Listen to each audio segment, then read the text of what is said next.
Hey guys, what's up? My name is Anthony, and welcome to another edition of BNA Sports Talk. So today I just want to talk some Giants.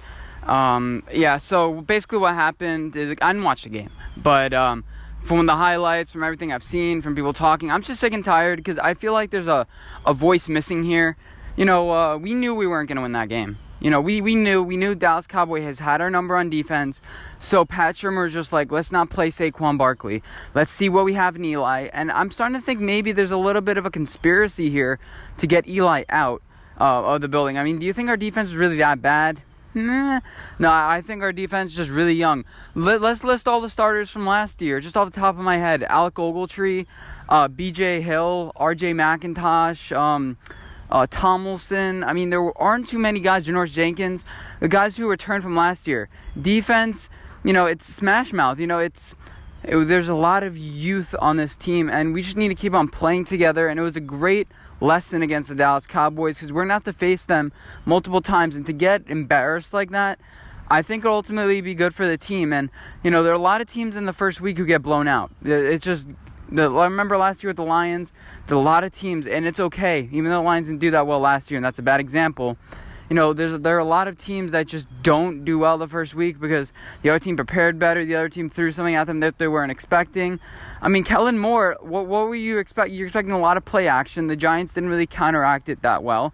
The linebackers are getting fooled, and that's a really weak position for us this year. If we do end up with a top 5 pick, I think it should be a linebacker. Maybe I'm not sure Chase Young if he works in the 3-4. We can get Dylan Moses, who's going to be rested up another year, and he's going to have another year under his belt where he's learning under Alabama. Even though he's not playing, I think that he's going to he could be helpful to us. I mean, I know he's looking forward to the draft already, but this defense is young. And we need reps. We need more and more reps. We didn't bring in Khalil Mack. We didn't bring in Aaron Donald. We brought in rookies, Dexter Lawrence, DeAndre Baker. We brought in Jabril Peppers, who's only in his 3rd year. And these guys are going to learn. They got fooled. They made some rookie mistakes, but, they're going to learn from it. I really do think it's the Giants' way. I trust James Bettcher. The one thing I got to say is, I don't like how he's bringing in a bunch of guys. I don't like how they're bringing in a bunch of guys from Arizona and Carolina Panthers.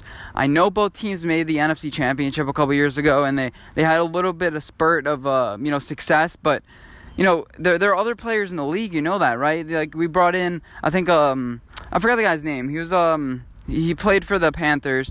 And we just randomly brought him in. He was like a 4th-round pick. Don't pick on familiarity all the time. I know the more familiar the guy is with the scheme, the better you can work. But come on, what are the odds that he was the best guy? So I think the Giants should try to bring in players from multiple facets. Jadeveon Clowney, if we would have got him, that would have been a huge game changer. We have a lot of cap space to work with next year, so I think the Giants could make a big splash. Going back to the game and the future of our season, 7-9. I'll be fine with 7-9. At this point, Eli Manning is not that much better than Daniel Jones, so you can argue just throw Daniel Jones in. But you can see he needs to learn how to keep control of the ball. This is 3-4 times now where he's just, you need to hold on to the ball, dude. He looks kind of awkward on the field a little bit. People say he looks comfortable, but I think he looks pretty awkward. It's just a feeling that I get when I look at him. It's just, he doesn't look lost, but he looks like if things break down, he wouldn't exactly know what to do. He looks like he doesn't...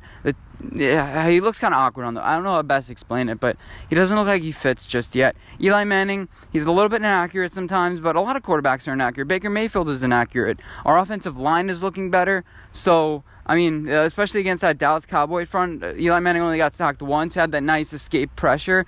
Eli Manning is going to want to fight for this team.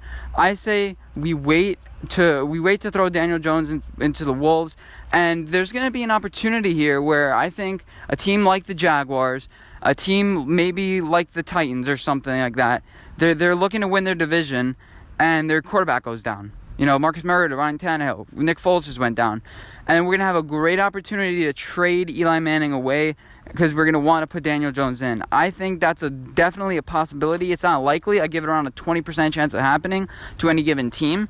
But, it's going to happen eventually where the Giants have to have to find out a transition. Trading Eli Manning would be a huge blockbuster, but if he's going to a team that's competing, I think the Giants fans will be okay with it. And especially if we're not doing that well, I think we're going to be fine. The thing is with Eli Manning, he's not going to win you any games. It's like, okay, that game technically wasn't Eli's fault. But, quarterbacks like Deshaun Watson, they find a way. They do find a way. Eli Manning is not, he can't lift the team as much as he could during the 2011-2012 season. He can't use his arm to make some miraculous plays. He showed flashes of that against Dallas. He really did. But Pat Shurmer, I just think there's something going on here. There has to be. To not play Saquon Barkley, my main thought is, you just don't want him to get hit. We knew we were going to lose that game. You're going to show Saquon Barkley a little bit, but it's not worth it, really. It's not. We knew we were losing that game from the get-go, and that doesn't really create a nice winning message, but sometimes you gotta know. He saw the game slipping away. He goes, no matter how many points we score on offense, they're gonna score one more. The defense is gonna is gonna give up one more point, and that's what the Giants have been. I right now I trust James Bettcher to get everything going. It's the first week, so many new guys. Then you also have some guys who didn't start. We didn't even have Golden Tate. Remember that? We have some injuries. We're not fully healthy. And this is the first week of the season. It was a rival. It was an away game. If this was at home and we got embarrassed like that, Dallas Cowboys, they're a top 5 Super Bowl contender this year. Believe it or not, the Madden gave them the second highest rating roster in the NFL. So this is not a team with scrubs. They had a new offense. Their defense, everyone just got paid, so they're motivated. Ezekiel Elliott, we did a good job to counteract him.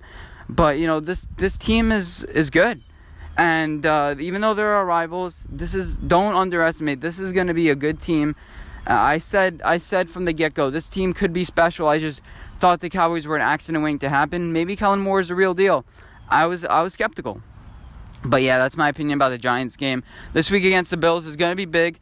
We face against a good pass rush. It's going to be a great test for our offensive line. I'll talk about that more later in the week. But for now, hope you guys enjoy this video. Get on with the rest of your day, whatever you guys are doing. Hope you have a great one, and I'll see you in my next one. Bye, guys.